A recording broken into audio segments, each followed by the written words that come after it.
പിതാവും പുത്രനും പരിശുദ്ധ റൂഹായുമായ സത്യേക ദൈവത്തിൻ്റെ നാമത്തിൽ തനിക്ക് സ്തുതി.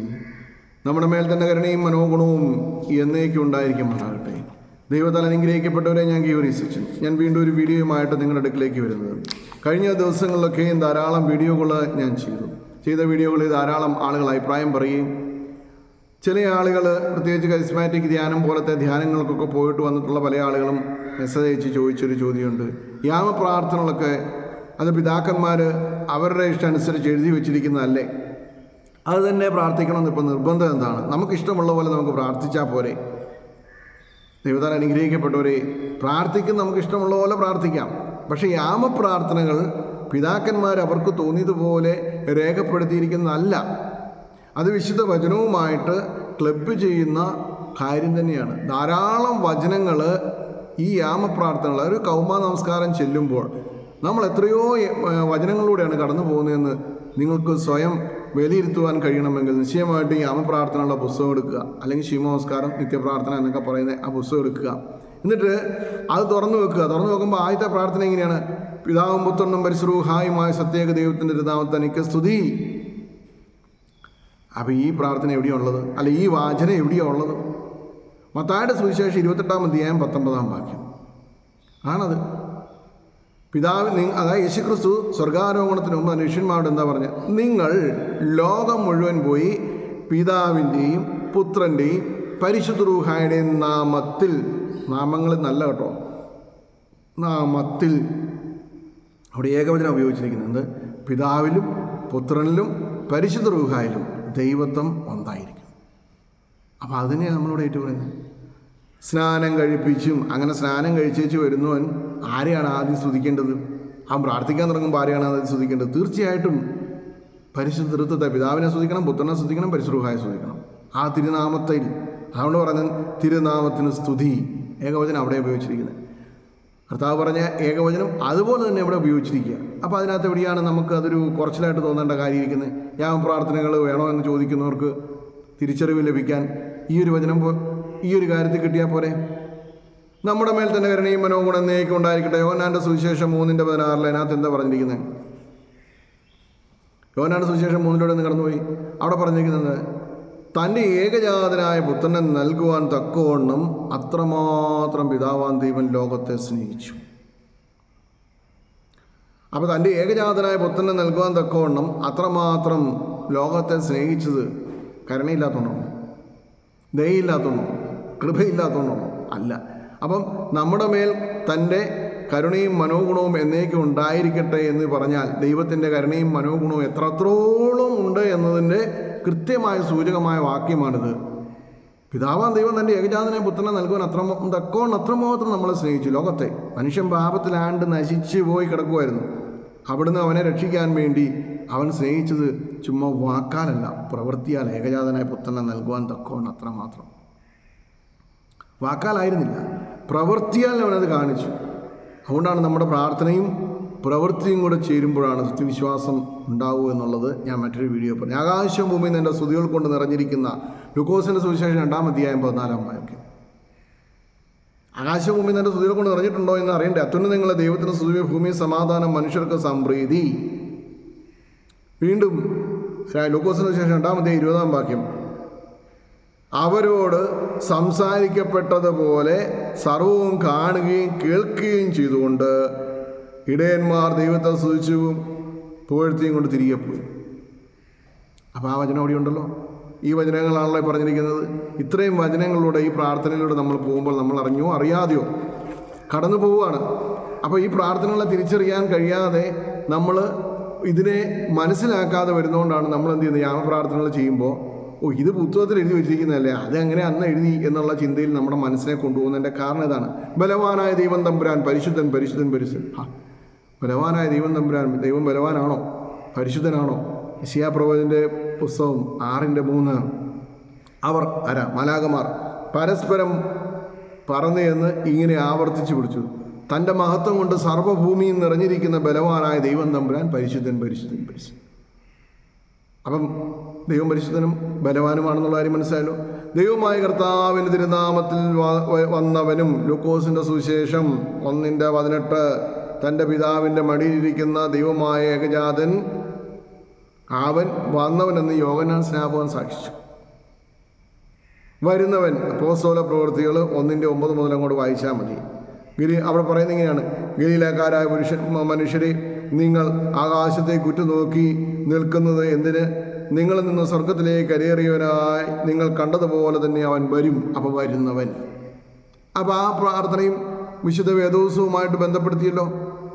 നമ്മുടെ പ്രാർത്ഥനകളിൽ ഈ പ്രാർത്ഥനകളൊക്കെ വിശുദ്ധ വേദോത്സവമായിട്ട് ബന്ധമില്ലാത്തതാണ് എന്ന രീതിയിൽ പറയുമ്പോൾ അങ്ങനെയുള്ളവർ ചിന്തിക്കുക, ഈ പറഞ്ഞിരിക്കുന്ന കാര്യങ്ങൾ ബൈബിളിലുണ്ടോ? ഉണ്ടെങ്കിൽ ഈ പ്രാർത്ഥന ചെല്ലുന്നത് തെറ്റാണോ എന്ന് സ്വയം ചിന്തിക്കുക. ദൈവമേ നീ പരിശുദ്ധനാകുന്നു എന്നുള്ളത് യശയ്യാപ്രവചനം 6:3. ബലവാനെ നീ പരിശുദ്ധനാകുന്നു. ലൂക്കോസിന് സുവിശേഷം 3:16 എന്താ പറയുക? യോഹന്നാൻ പറഞ്ഞു, എന്നേക്കാൾ ബലവാനായവൻ വരുന്നുണ്ട്. അതുപോലെ യശയ്യാപ്രവചനം 6:3 ദൈവം ബലവാനാന്ന് പറയുന്നുണ്ട്. പക്ഷേ പുതിയ നിയമത്തിലേക്ക് വരുമ്പോഴുണ്ടോ? ഉണ്ട്. യോഹന്നാൻ പറഞ്ഞു, എന്നേക്കാൾ ബലവാനായവൻ വരുന്നുണ്ട്, അവൻ്റെ ചെരുപ്പിൻ്റെ വാറുകൾ അഴിപ്പാൻ പോലും ഞാൻ യോഗ്യനല്ല എന്ന് പറയുന്നുണ്ട്. മരണമില്ലാത്തവനെ നീ പരിശുദ്ധനാകുന്നു. യോഹന്നാൻ്റെ സുവിശേഷം 17:5. അവിടെ എന്താ പറഞ്ഞേക്കുന്നത്? യേശു പറഞ്ഞെന്താ? പിതാവേ, ലോകമുണ്ടാകുന്നതിന് മുമ്പ് അവിടുത്തെ അടുക്കൽ എനിക്കുണ്ടായിരുന്ന അതേ മഹത്വത്തിൽ തന്നെ ഇപ്പോഴും എന്നെ മഹത്വപ്പെടുത്തണമേ. നിൻ്റെ നാമം ഞാൻ അറിയിച്ചുവല്ലോ. ദൈവത്താൽ അനുഗ്രഹിക്കപ്പെട്ടവരെ, അപ്പം പിതാവാൻ ദൈവം ഈ പ്രപഞ്ച സൃഷ്ടി നടത്തുന്നതിന് മുമ്പ് പുത്രൻ അവിടെ ഉണ്ടായിരുന്നു. അവൻ്റെ മഹത്വവും ദൈവത്വവും ആയിട്ട് സംയോജിക്കപ്പെട്ടിരുന്ന അവസ്ഥയിൽ നിന്ന് വ്യത്യാസമില്ലാതിരിക്കുന്ന അവസ്ഥയിലായിരുന്നു. ആ അവസ്ഥയിൽ എന്നെ മഹത്വപ്പെടുന്നത്. അപ്പം മരണമില്ലാത്തവൻ എന്ന് സാക്ഷിക്കണ്ടേ? ആ സാക്ഷിക്കുന്ന വചനം ഇതാണ്, യോഹന്നാൻ 17:5. ഞങ്ങൾക്ക് വേണ്ടി കുരിശിൽ തറയ്ക്കപ്പെട്ടവനെ. യോഹന്നാൻ 1:29 പ്രകാരം യേശു ലോകത്തിൻ്റെ പാപത്തെ വഹിക്കുന്ന ദൈവത്തിൻ്റെ കുഞ്ഞാടാണ്. പെസഹ കുഞ്ഞാടായിട്ട് അവൻ അറക്കപ്പെട്ടു. യോഹന്നാൻ 18:14 യോഹന്നാൻ 19:18 ഒന്ന് വായിച്ചാൽ മതി. അവിടെ 19:18 പറഞ്ഞ് യേശുവിനെ നടുക്കും 2 കള്ളന്മാരെ ഇരുവശത്തുമായിട്ട് കുരിശിൽ തറച്ചു.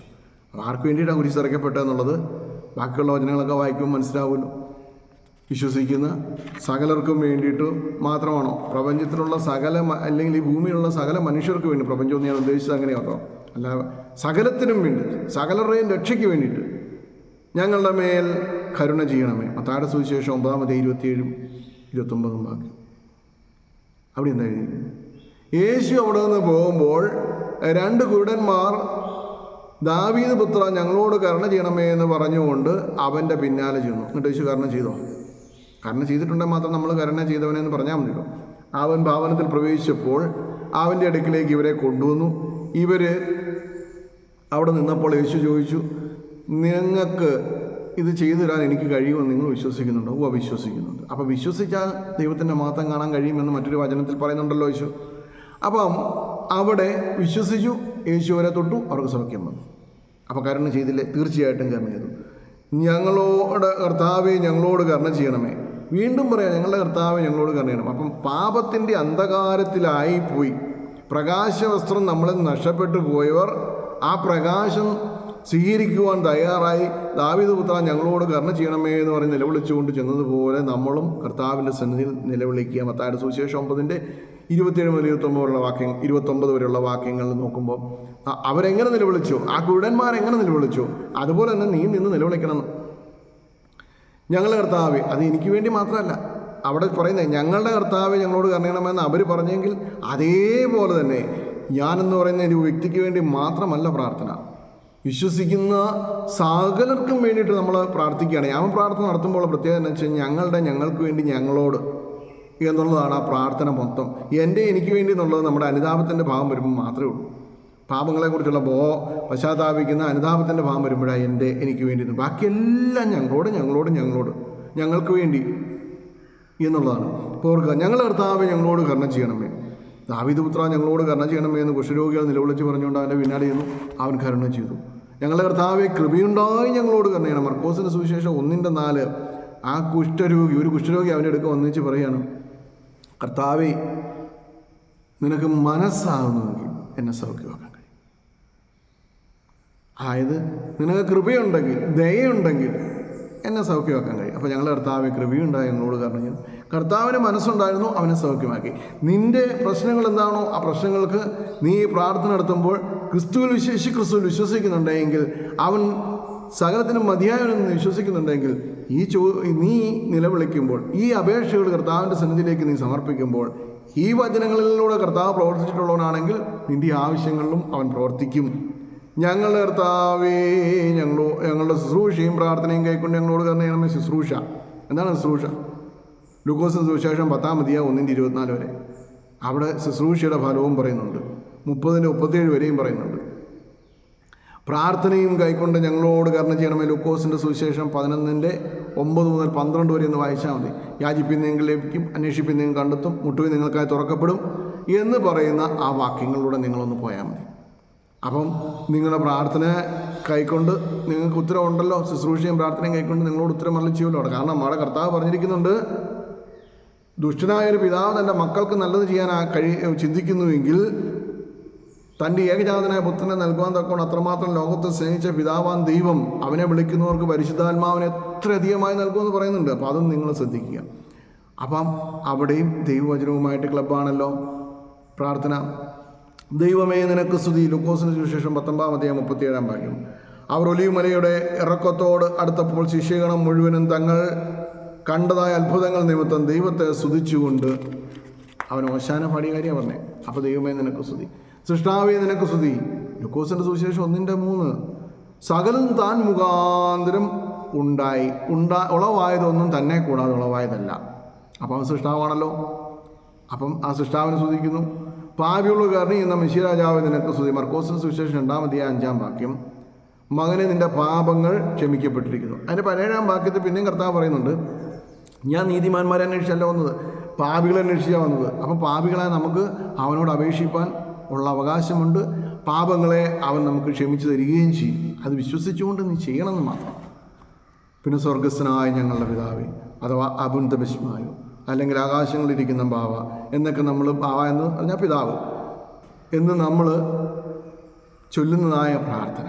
ഈ പ്രാർത്ഥന എത്ര വചനഭാഗങ്ങളുണ്ട് എന്നുള്ളതും ഒന്ന് ചിന്തിച്ച് നോക്കാം. മത്തായിയുടെ സുവിശേഷം 6:9-15 വരെയുള്ള വാക്യങ്ങളാണല്ലോ സ്വർഗസ്നായ പിതാവേ വന്നിരിക്കുന്നത്. സ്വർഗങ്ങളൊന്നല്ല. ആവർത്തന പുസ്തകം 10:14 പറഞ്ഞിട്ടുണ്ട്, ഇതാ സ്വർഗവും സ്വർഗാദി സ്വർഗങ്ങളും ഭൂമിയും അതിലുള്ളതും നിൻ്റെ ദൈവമായ കർത്താവിൻ്റേത് അത്രയെന്ന് പറയുന്നുണ്ട്. അപ്പോൾ സ്വർഗങ്ങളൊന്നല്ല എന്ന് കൃത്യമായിട്ട് ആവർത്തന പുസ്തകം 10:14 പറയുന്നു. വീണ്ടും സങ്കീർത്തനം 148:4 അതിനകത്ത് മലയാളത്തിൽ വരുമ്പോൾ ആകാശങ്ങളും ആകാശങ്ങൾക്ക് മീതിയുള്ള വെള്ളങ്ങളുമായുള്ളവയെന്നാണ് നമ്മൾ ചിന്തിക്കുന്ന സ്കൈ അല്ല. ഈ ദൃശ്യമായി കാണുന്ന ഈ വായുമണ്ഡലത്തെ അല്ല ആകാശങ്ങളും ആകാശങ്ങൾക്ക് മീതിയുള്ള വെള്ളങ്ങളുമായുള്ളതെന്ന് പറഞ്ഞ് അവിടെ കാണിക്കുന്നത്. അത് ആ ഇംഗ്ലീഷ് ബൈബിൾ എടുത്ത് വായിച്ചാൽ അവിടെ ഹെവൻ എന്നാണ് എഴുതിയിരിക്കുന്നത്. മനസ്സിലായില്ല? അപ്പോൾ അതൊന്ന് വായിച്ചാൽ മതി.